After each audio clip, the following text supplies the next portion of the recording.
Welcome everybody to the Every Couple of Days show with George Mokoena. And as the title suggests, my name is George Mokoena. And our band's name is Zweli by nature. How you doing, bro? I'm all good, man. You know, there's a guy who got locked up in a freezer that he was supposed to fix, and he froze to death in there.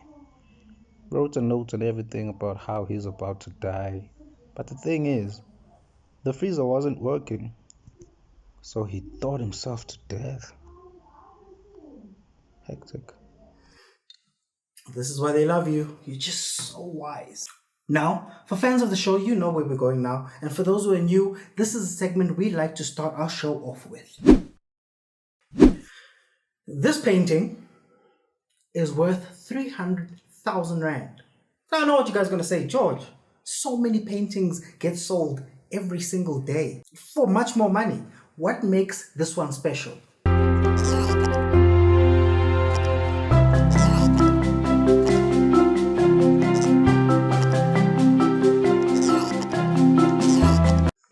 That's right. This 5-year-old, 700-kilogram painter has decided to improve her painting chops over giving you her chops. But I'm really interested. How did this come about?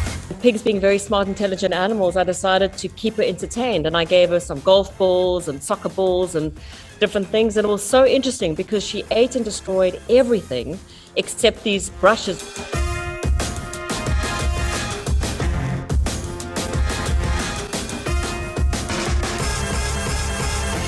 It didn't take long before, she was picking up tailored brushes that I'd made for her and walking towards a canvas. Oh man, what a great story. I think I'm going to start rescuing animals so I can give them different utensils and see if I can't make a multi-million Rand profit from them. And what about Picasso? Not only is she bringing home the bacon, there might be a possibility that she could be bacon. So the next time you eat a steak, you get some of that pork crackling, you dip your knife into that leg of lamb. Just know you could be robbing the animal that gave you the food from having quite an opportunity. We'll be right back.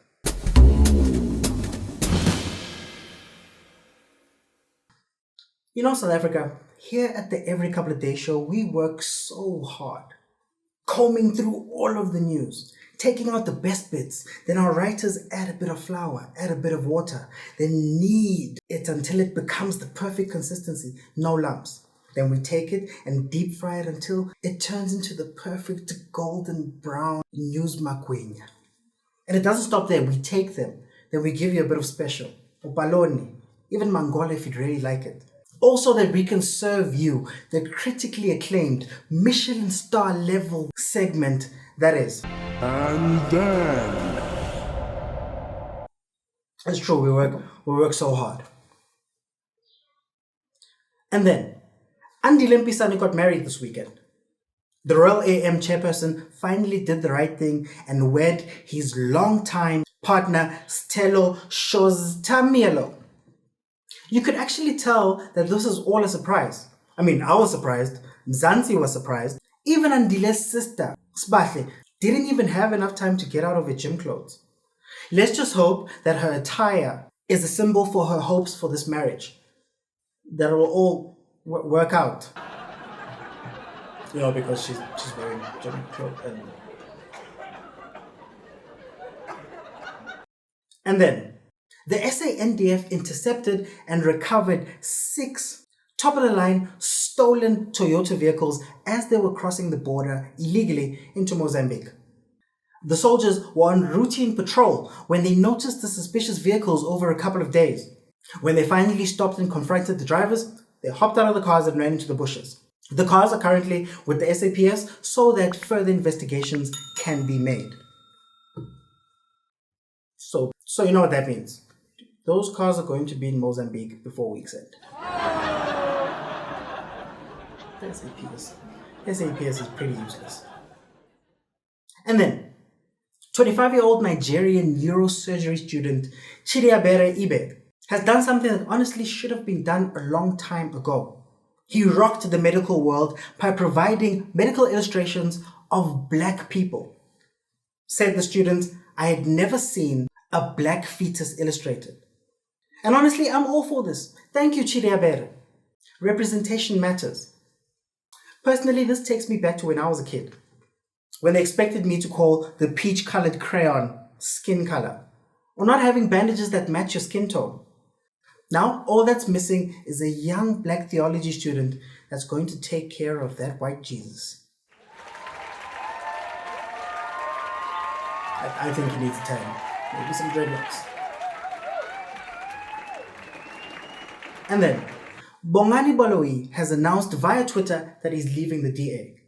The former Midvaal mayor added that he's leaving at his own time, on his own terms, and with a clean record to boot. And if you haven't caught on by the name, Bongani he's black and joins the group of young black brilliant leaders that are leaving the DA party. I mean, at this rate, in terms of demoralizing and alienating young black talent, the DA is fast approaching other institutions, like for example, Cricket SA. But I think the most messed up thing about the story is that previously, when you took your black leader leaving the DA severance package, it actually turned out pretty well. I mean, one went to Harvard, another started a party. But nowadays, you may just be bad-mouthed on social media or relegated to just outing celeb scandals. Who knows where Bongani ends up? And then, comedian Trevor Noah is suing a New York hospital after undergoing treatment at the facility. The Daily Show host alleges that the botched surgery left him with permanent, severe, and grievous injuries. I feel you, Trevor. How dare they do this to you? You know what? Maybe you should take some time off. Take some time off. Leave the show for a bit.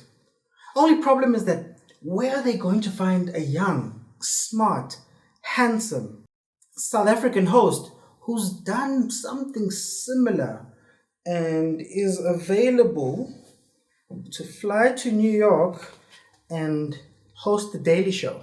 I mean, I don't know about you, but surely there's an application that I can put in, just to host, just to hold down the fort for a little bit. I don't know why you guys are laughing, but honestly, not yet.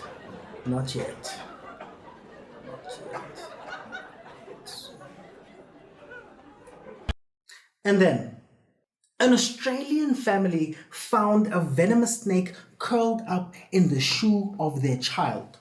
The family then called in an expert to confirm that the snake is indeed the eastern brown snake, one of Australia's most venomous snakes. And I'm talking, it tops the most venomous snake lists in Australia on an almost yearly basis. This just goes to show you that everything down under is trying to kill you. Even the Crocs. It doesn't matter how many little aeroplanes you decorate it with. They're dangerous. And then, move over Jake Paul and Tyron Woodley, because the most hotly anticipated fight of the year happened last night. Cassper and Slik talk gave us the most epic back and forth that lasted a total of 4 rounds, and I think it had 2 breaks in between. But for real, Cassper easily won that fight, landing a total of 24 punches to Slik Talk's 4 hugs. So dominant was Cassper that he even took time out to show us one of the dance moves that has made him famous as one of the best entertainers in the country.